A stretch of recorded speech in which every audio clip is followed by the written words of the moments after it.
On Blahzil today, I'm going to talk a little bit about perhaps the controversial moments that we've seen over the last few days in this World Cup. Firstly, Luis Suarez has finally apologised for the biting incident. You have to wonder why it took him so long, and having denied it at first, it does make you wonder. He's obviously been advised latterly to do that, and from what I hear, whether it's true or not, I can't say for sure, but I hear that Barcelona were really pretty insistent on him apologising if they were to pursue a possible transfer with Suarez from Liverpool. But I guess only time will tell on that one. But yeah, it's a little bit late. I imagine if he'd have done that straight away after the game, because you could tell perhaps from his reactions post-match that he wasn't enjoying the celebrations quite as much as his teammates, because obviously he knew what he'd done and was probably pretty sure that it would be captured by film with the scores of cameras that there are in games nowadays. So he was probably aware of that. So therefore, why not apologise straight away? He might have got away with 2 or 3 game ban. Just said, moment of madness, don't know what overcame me. Obviously his past works against him on that, but I'm sure he wouldn't have got quite the very harsh, strong, let's say, punishment that he's got for being out of football so long. So, whether this will also help him with any kind of appeal that they make in terms of the length of the ban is another, we'll have to wait and see. But Uruguay have said still that they do intend to appeal, so they're probably trying to get that sentence lessened.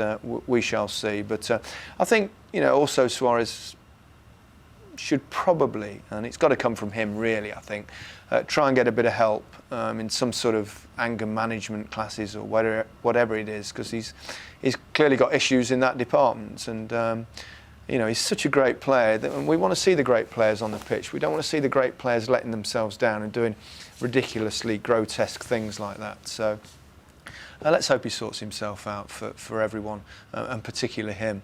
Elsewhere, we've seen some diving incidents again, haven't we? And Ian Robben, well, we've seen him play so many times. He does throw himself around dramatically, doesn't he?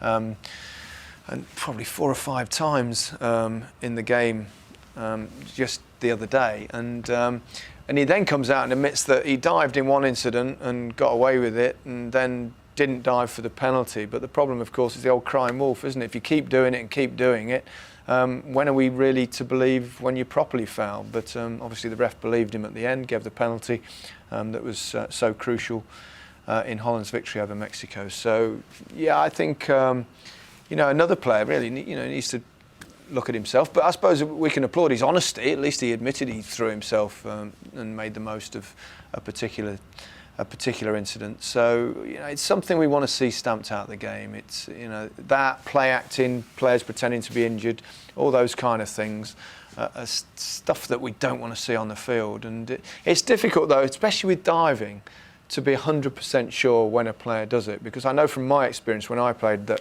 I was accused of diving once or twice, and I can honestly say I never ever threw myself to the ground if I wasn't contacted. And it's that line, isn't it?